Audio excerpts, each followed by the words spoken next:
Fantastic. Hey there. Welcome back to Media Week, the world famous marketing practices Media Week, where you can find the answers to some of the most pressing questions facing marketers around the ever-changing world of media. In this week, we'll be talking through everything from AI in search to ABX to actually our session today around attention metrics and practical measurements of media. But before we jump in, I would just encourage everyone to head to the marketingpractice.com to check out some more of these awesome sessions that are ongoing. Obviously, ours is the best, but there are some really, really interesting topics. Please do check them out. But for today, hi, it's me. That's me on screen. Oh no, got my hair up. But same guy. But my name is Joe Buckner, VP of Media Strategy. If you haven't met me already, hi. Lovely to meet you. But I am joined by a colleague of many years, Anna Sabora from Double Verify, who is going to talk through a really hot button topic. We've got some other discussions around the wonderful world of attention metrics, but Anna's going to provide some of the insight that Double Verify has been working on for, oof, at this point, years, decades. Yeah, about And 3 years. But yeah, really looking forward to this. And I think you guys will really enjoy it. So, Anna, I will hand over to you. Amazing. Thank you, Joe. So firstly, just as a very quick intro to myself, my name's Anna. I'm a client partner at DV. I've been in the business for about 4 years now. And like Joe mentioned, we're going to be talking about everything attention related today, why marketers should care about attention metrics, because it is a little bit of a buzzword in the market at the moment. I don't like to use the term buzzword, but it definitely is. And hopefully I can answer some of those questions for you today. So I'm going to share my screen, Joe. Perfect. I think you need to. Stop sharing. Seamless transfer of screens. Thank you so much. Right. Perfect. I'm assuming you can see that fine. It's just loading. Give me just a second. Oh, perfect. Fab. So, in terms of an agenda, I'm going to talk about what attention actually means and why it matters. Next, I'm going to look at the solution that we have at DV. So, we have a product called Authentic Attention. Some of you may or may not know it. How you can actually leverage your attention signals, optimizations, and helping to improve workflows, campaign workflows, and then what's actually next for attention from a wider industry perspective, but also from a DV perspective as well. So what is attention and why do these metrics matter? Started off with quite a fancy definition on the left-hand side. So in its purest form, attention can be defined as concentrating awareness, even if fleeting, towards a reduced number of stimuli in our environment while ignoring other stimuli. So that sounds quite fancy, but I think that is the sort of the bare bones of what attention is. And Joe and everyone else on the call, you may or may not agree with me here, but we as an industry tend to overcomplicate things a little bit. Yeah, I know, like God forbid. We do tend to overcomplicate things a little bit. When you actually think about attention in its purest form from an advertising perspective, it doesn't matter if you're working with a company like DV with like rich level insights from an attention level, or you're looking at like viewability and CTR, or you're going back centuries ago when ads were first placed in newspapers. The whole point of advertising is to gauge someone's attention, gauge a user's attention to essentially drive a business outcome. That notion hasn't changed, and I think sometimes we do like to overcomplicate it when actually it doesn't need to be. It's a lot more simpler than it needs to be. So attention metrics within the industry are a set of data that can be used to approximate consumer attention to both media placements and creative. So whether that's looking at proxies like viewability or more precise measurements like the one that we use at DV. So it definitely doesn't take, I don't need to sit here and tell you guys, how diluted the ecosystem is. It's a complex media industry and we are being bombarded with a crazy amount of ads every single day. So we conducted a little bit of research on our side a couple of years ago. asking respondents how many ads they actually thought they were being, exposed to on a day-to-day basis. The answer was somewhere between 1 to 50. And Joe, I can see you shaking your head. I know it's crazy. I know. Somewhere over 4,000, right? It's crazy. And, it's no wonder that brands, need to be making sure that they are cutting through the noise, making sure that their ads are actually resonating with consumers to the best possible ability. And the way that we do this is with deep level insights, because that is just a crazy number. When I first saw that, I was like, no way. But that's obviously what we're just taking in our subconscious on a day-to-day basis. And some of those legacy metrics like viewability are no longer enough to just rely on. So viewability has been that main sort of proxy for user engagement for the last decade or so, maybe even longer. And obviously the technology that we have now at our disposal is, a lot more advanced, and we should be making the most of that. And brands are really wanting to understand at a deeper level how consumers are actually engaging with their ads.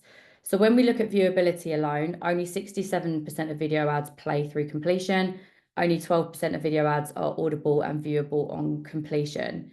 And when we look at attention optimizations, we found that if we look on the right-hand side, there was a greater increase in branding KPIs than viewability alone. And we've got a couple of case studies that prove how attention actually helps to drive business outcomes, because essentially that's the end goal for everyone, right?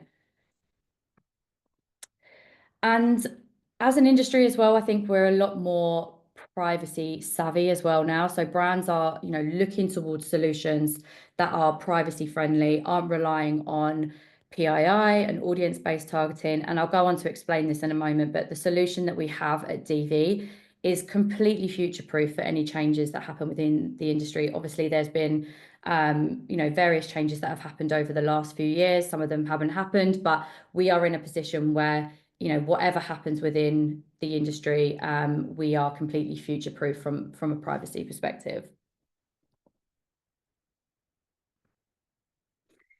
And whether brands want to sort of buy into it or not, attention measurement isn't going anywhere, and it is something that a lot of people are leaning in towards. So this is a stat from last year, but nearly half of media buyers are planning to include attention-based metrics on most of their media buys. Now, bearing in mind that this was a metric we weren't even speaking about a few years ago, I think that's a pretty high stat, and I would only expect that that's going to increase over the next couple of years.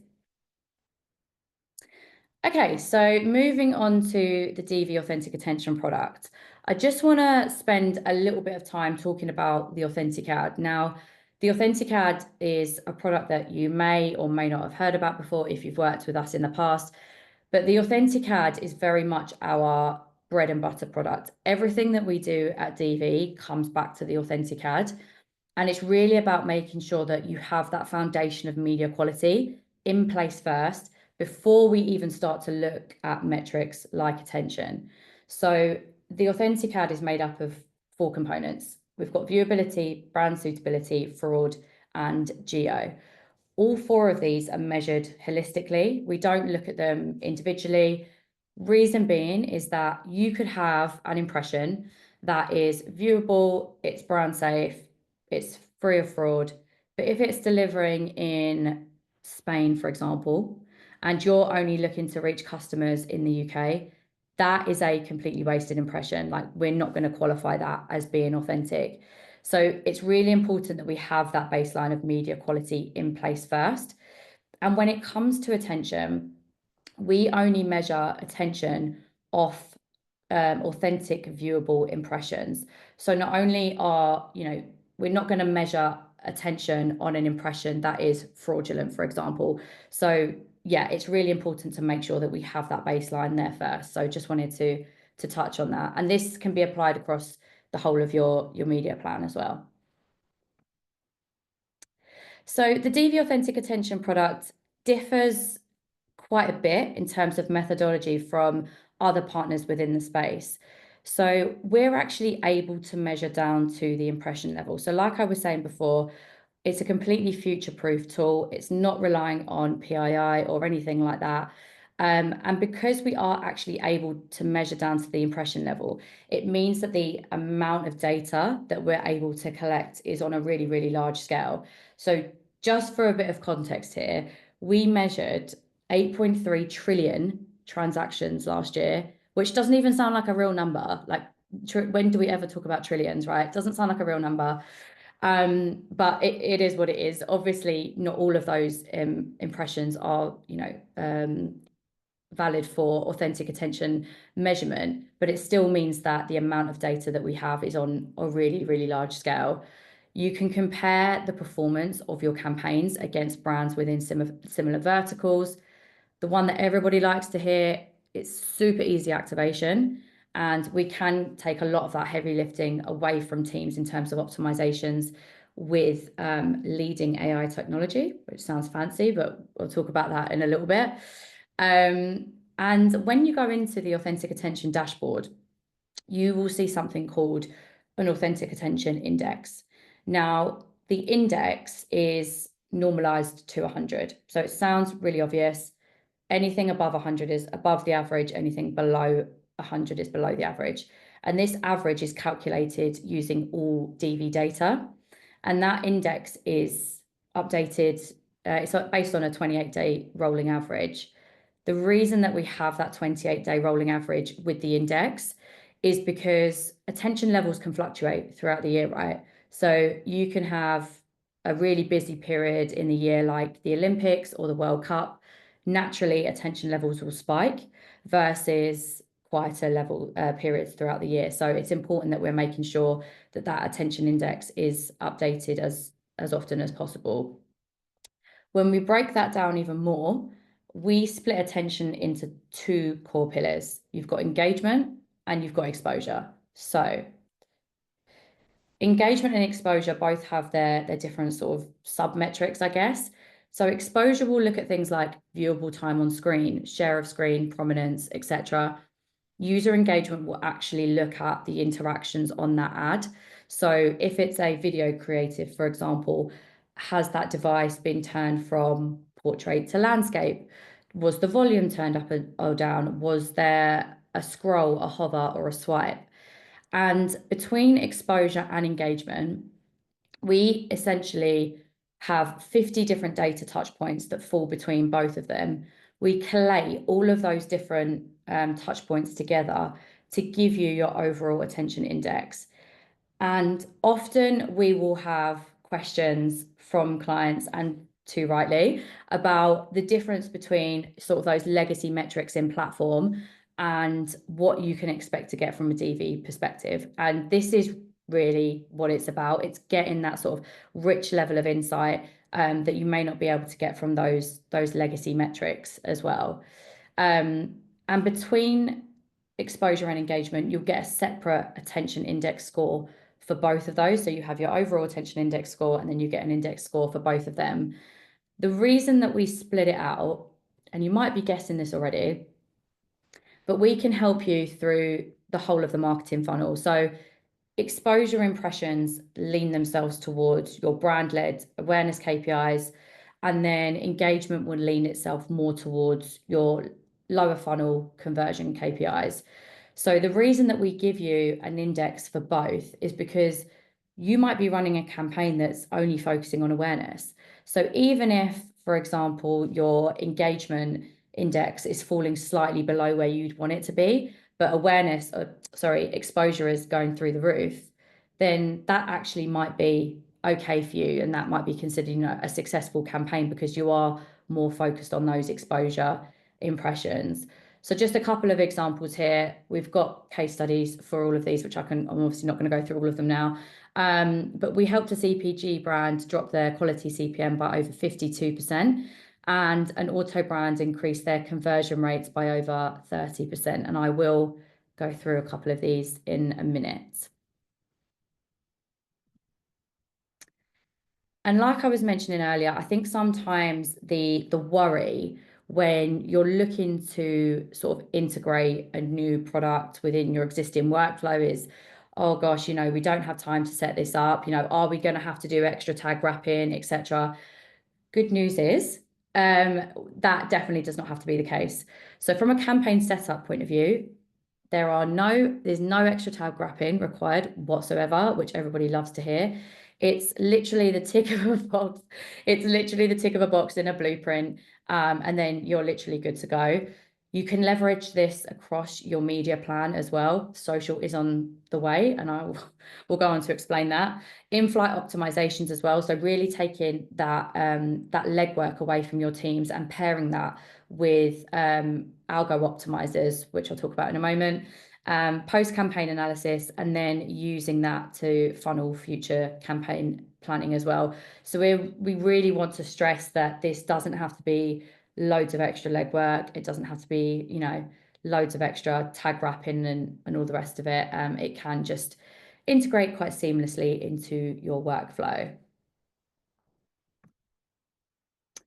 Okay, so in terms of actually leveraging attention signals, what I would say is, as a follow-up, if anyone does want a follow-up, please reach out to us and we can take you through a proper run through of the dashboard. But our UI is called Pinnacle, and Pinnacle is basically where all of our data is housed. So whether you're running open web, social, attention, etc., all of it is housed under that one umbrella. It's a really user-friendly platform. And when you come into the dashboard, you will, when you come into the UI, you'll go into the attention dashboard. And something I did want to highlight, because this is really interesting. A couple of years ago, we launched a sort of sub part of Authentic Attention called the Authentic Attention Snapshot. Now, this is literally here to do what it says on the tin. It offers a bit of a teaser, a bit of insight into what a client can expect to receive from the full Authentic Attention product. So if you are a client that's running measurement with DV, you will automatically be opted into this. So you don't have to be running attention data with us. You don't have to buy the product. This is available to every measurement client that we work with. So again, this is super macro level, obviously. But you'll see something similar to what you're seeing on the screen. So media type split by display and video, and the different ad sizes. And then we will give you an Authentic Attention index across those different ad sizes. And then on the left-hand side, you have a sort of clear vision as to what campaigns are severely underperforming from an attention point of view up to overly performing. So I would definitely suggest going into the platform, if you are working with us already, going into Pinnacle and maybe having a play around with this data, or alternatively reach out to one of us and we can walk you through the dashboard. So when you actually buy into the full suite of Authentic Attention products, this is what you will sort of come into. Obviously, this is just a snapshot for the time being, but the data can be broken down into different dimensions. So here it's mobile, desktop, CTV, for example. The data within the dashboard is updated every 24 hours. So you're almost reacting in real time. And again, going back to what can we get from DV that we might not be able to get from other partners, it really is about making those in-flight optimizations and not having to wait until a PCA comes out or the end of the campaign to sort of inform future media plan. You can actually do this pretty much in real time. And I think this is the most interesting part of the dashboard. So when you come in, you will see a quadrant, basically exactly like the one you'll see here, and it's split between engagement and exposure. Like I said, we can split this down into various different dimensions: media type, device, placement. So if you've got different audiences and you want to understand attention levels at an audience level, that is obviously really interesting. Ad size, buying method as well, so it can go really, really granular. Now, obviously, everybody wants to be seen in this top right-hand quadrant, right? Like high exposure, high engagement. That is the holy grail of where you want to be. But ultimately, that's not necessarily achievable for a lot of brands, because if you think about premium publishers, premium CPMs, not every single brand, or most brands, can't afford to be operating in that space. So it's really about finding that sweet spot between being able to reach your KPIs, but also being cost effective at the same time. So if you're running a branding campaign, for example, you're going to want to be on that right-hand side. You're going to want to have like high exposure, for example, but you may not necessarily be that bothered about engagement. So being in that top right-hand corner isn't necessarily going to, might not be the crux of like a successful campaign. You might not, if you're sitting in the middle or even lower than that on the engagement side, that might not necessarily be the worst thing in the world. So like I said, it is about, looking at the campaign you're running, looking at the KPIs and actually understanding where that sweet spot is. And just a couple of case studies here that validate how attention actually correlates to branding, to business KPIs, because ultimately that is the end goal, right? So we worked with Mondelez, who ran a test, and they wanted to validate how exposure and impressions correlated to their branding KPIs. And they saw a 9 percentage point lift in brand favorability and an 8 percentage point lift in brand consideration. And then on the right-hand side, we've got an example with Vodafone. They were super performance focused, so naturally looking more at the engagement impressions. And they actually found that high engagement impressions correlated to a 2.5 times higher qualified traffic and sales conversion rates. Like I mentioned before, I'm obviously not going to sit here and go through loads of case studies now, but we do have a lot of case studies that we can follow up with for various different KPIs. Like I said, we really can reach you through the full funnel. Okay, optimizations. So I think this is probably one of the most interesting parts and something that makes everybody's lives a little bit easier. So we acquired a company called Sybids about 18 months ago. Really exciting acquisition for DV because it really takes our measurement data to the next level and actually helps us to drive real business outcomes for clients. And like I said, that's obviously the end goal. So Sybids is an algorithmic bidder, which is applied directly within platforms.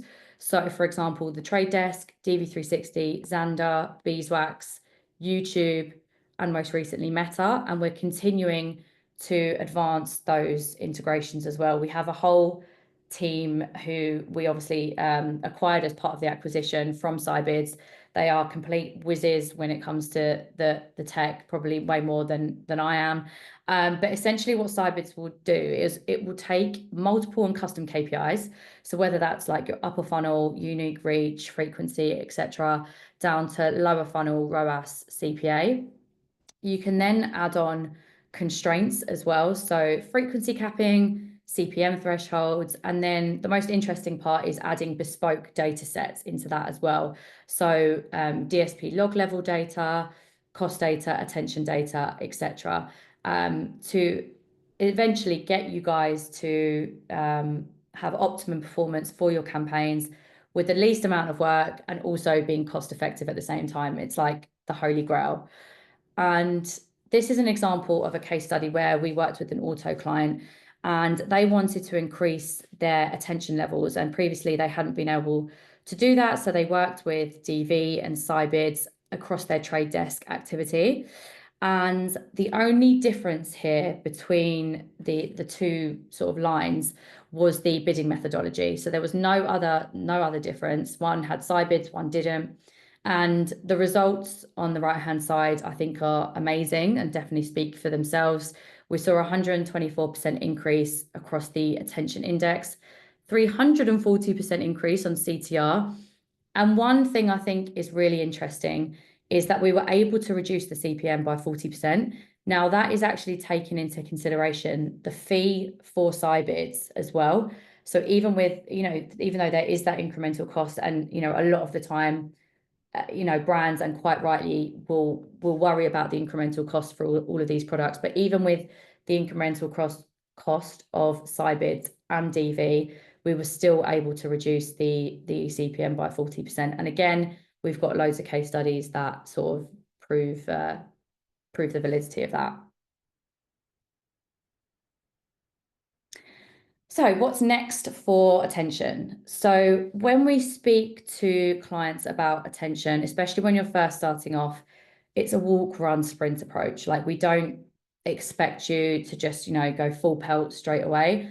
Like I said before, it is really, really important. And I have to stress that having that foundation of media quality in place first is really important. So, we're not gonna, if your authentic viewable rate isn't high enough, we're obviously not going to have a big enough pool of data to collect attention data on in the first place. Like I said, we're not going to measure attention on a fraudulent impression. Like, that's just a complete waste of time. So making sure that that foundation of media quality is in place first is really important.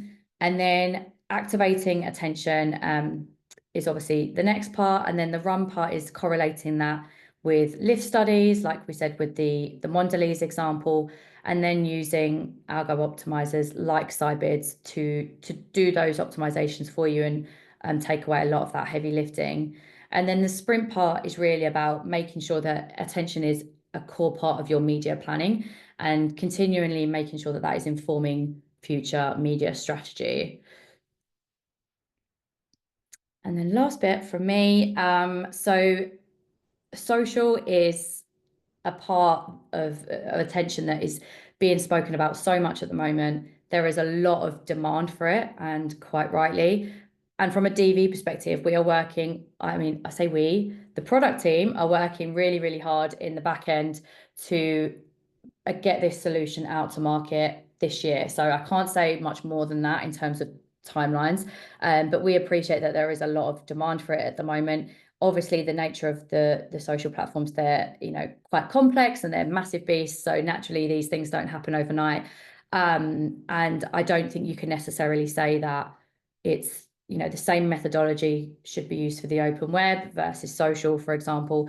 So there's so many sort of factors that go into why this has taken a little bit longer, but this year we will start rolling it out across some of the platforms, but I can't say any more than that at the moment. But we're really excited to get that going. And that is me from a DV perspective.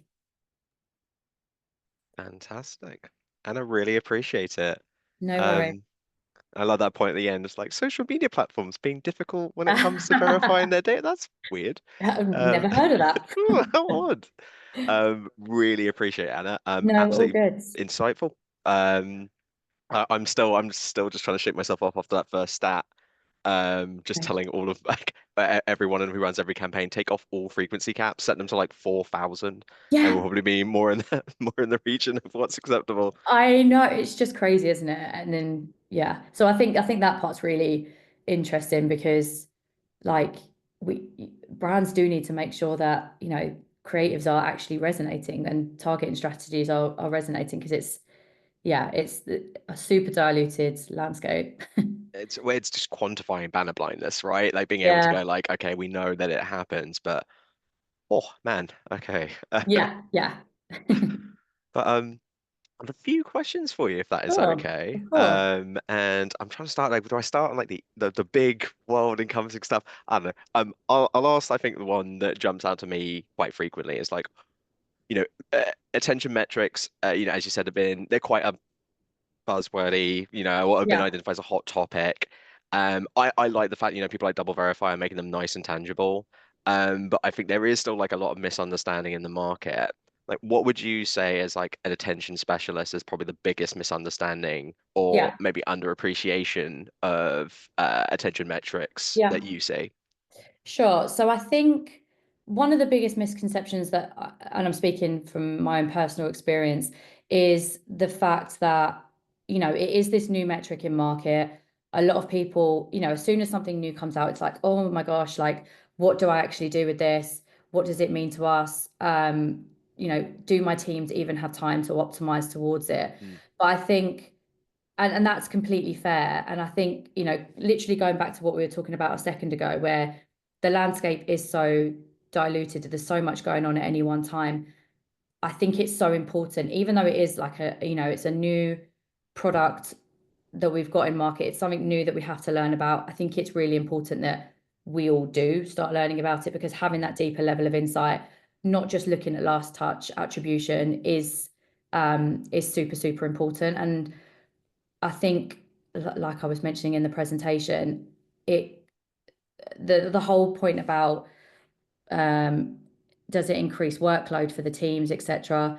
No, it really doesn't have to, if the product is used in the right way, and you are coupling it with like a product like Sybids, for example, that do all of that sort of optimizations in the back end for you. Then it can be really seamless and actually, get you, like I was saying, maximum performance for minimal workload. So I would say those are the main two misconceptions, I would say. Also, I think because it's a fairly new metric, right?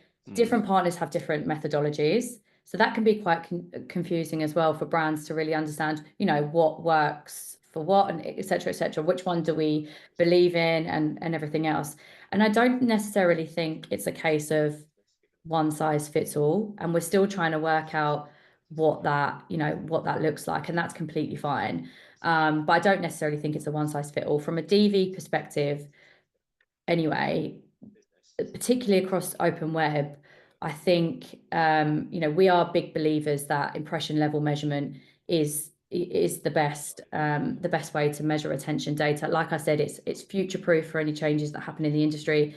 The amount of data that we're able to collect is on a really large scale, and it leans itself more towards a deterministic approach rather than probabilistic. So yeah, really long answer to your question, but I would say those are the main things in terms of methodology.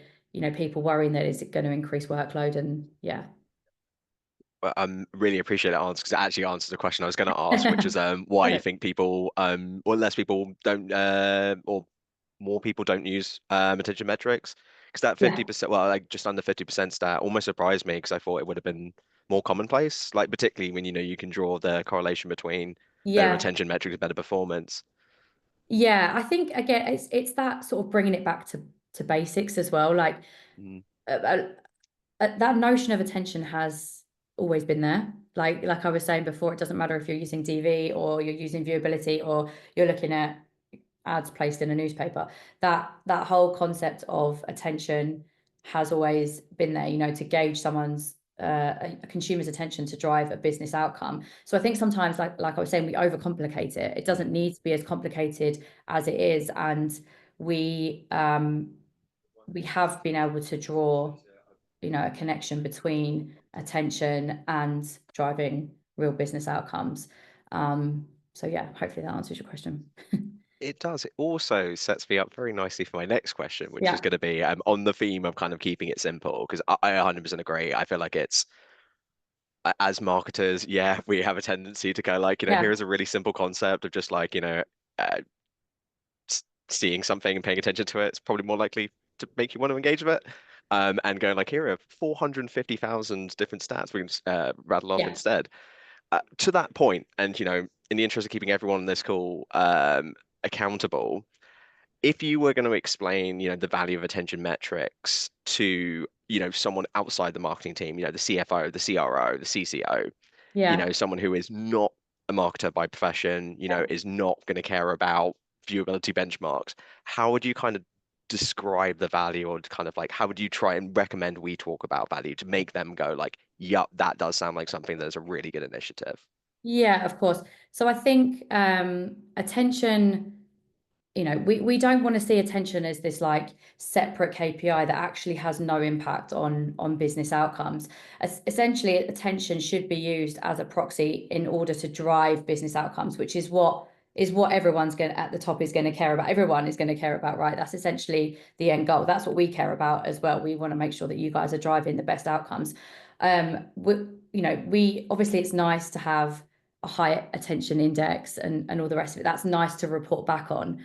But what we don't want to do is like silo that too much. We want to be able to, show that there is a correlation between using attention as a proxy to drive better outcomes. And like I said, with the Mondelez example, for example, the Mondelez case study, for example, they were able to correlate that exposure, impressions from the attention product were able to drive a lift in, awareness, and like on the other side, Vodafone with conversions. Like, and essentially that's the end goal. So I think trying not to like silo them too much, and actually saying, this is a part of the journey to get to where you need to be, and we shouldn't just be treating it separately. 100%. Yeah. And I think that, again, goes back to the curse of marketers kind of overcomplicating. Like, let's have our own little segment of metrics. I think that kind of explains maybe why, we've talked kind of offline about do people include it as part of their kind of core media mix? Are they kind of looking at it as standard, or are they just relying on, what you get from double campaign, campaign manager? Yeah. And I'm really glad you kind of spoke to that point as well of like, actually, firstly, you do it better. Secondly, Yeah. it shouldn't be this thing that you just kind of pull out once a quarter to go, here's where we're at with it. Uh, Yeah, exactly. And I think a lot of it is about in flight as well, like mm, actually being able to make those changes mid-flight and not waiting until, the end of a campaign to take those learnings. Like, you can actually do that a lot quicker. And on top of that, you've then got Sybid, which does all that for you. And let's be honest, probably is going to do it better than most people would do it. Like, that is the beauty of AI, right? In a lot of scenarios will work better than a person would. So essentially, you're freeing up workload, you're getting better performance. Yeah.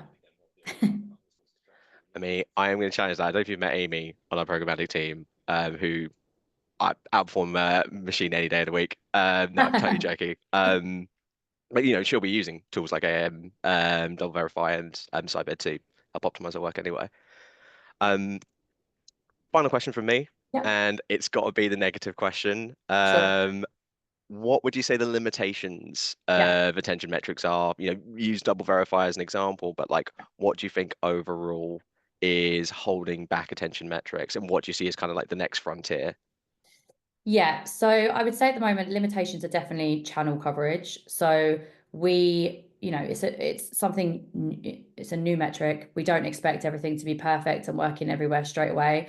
But with the nature of the social platforms, and I'm speaking from a DV perspective, these things, they don't happen overnight. So I would say that channel coverage has been a limitation, and we have been asked, so many times from agencies and brands over the last couple of years, when's attention on social coming, etc., etc. And it absolutely is. Like I was saying, I don't necessarily think that it's a one size fits all when it comes to methodology. So naturally, those things take a little bit more time. And like we were saying, with the platforms, these things don't happen overnight. I mean, this has definitely not happened overnight. I'm talking, a couple of years now. But that is something that we are working on our side as well. Like I said, there is so much investment going on with our product team to actually make sure that social takes off this year, and it will. I can promise you that. I just can't say a definitive timeline just yet. Um, I think another thing that we need to be looking at as well is deeper attention levels at the publisher level as well. Mm. So not just necessarily making attention optimizations at the campaign level, but actually working with publishers to improve like the quality of the inventory on their platforms. So the quality of attention data on their platforms, because inevitably, if we can do that, then it just means that the inventory going around the ecosystem is of a much higher quality. So I think that's something that's not really been touched on too much. From a DV perspective, we have a team called the DV Publisher Suite, who work solely with publishers. Sounds really obvious. To sort of validate the media quality across their inventory. And I think the sort of next step to that will be looking at attention data across publishers as well. So I think that's a bit of a limitation at the moment, but yeah. You know what, like, and I probably shouldn't be saying this on a live podcast, broadcast, but I hadn't even thought of the idea of like being able to sell like high attention inventory. That'd be such a game changer, being able to come in as a publisher and say, hey, we've got the best site around, to reach, yeah, tech decision makers, Yeah, but we can validate it and go like, actually, these yeah, guys, like, they see our ads, they pay attention to them. That's really interesting. yeah. So I think that would definitely be something that, I mean, I don't know when that will come. I don't have timelines on our side, but I think that's definitely something that, not just from a DB perspective, but from like a wider Mm, industry perspective, that needs to be looked at. But yeah, hopefully that answers your question. does indeed, perfectly. And give me some food for thought and a question I'm going to start asking to future competitors. Amazing. But in which case, Anna, I really want to thank you for your time. I'd also like to thank everyone who's attended. Really do appreciate it. And I'll give one last plug. Please do head to themarketingpractice.com, check out more of our sessions, and check out us. We're pretty good at this stuff. We do like a bit of media, do like a lot of attention. And I'd like to thank all of you for paying attention for so long. But thank you so much. Hope you enjoy the rest of Media Week. And Anna, thank you again. Thank you so much, Joe. Thank you. Bye.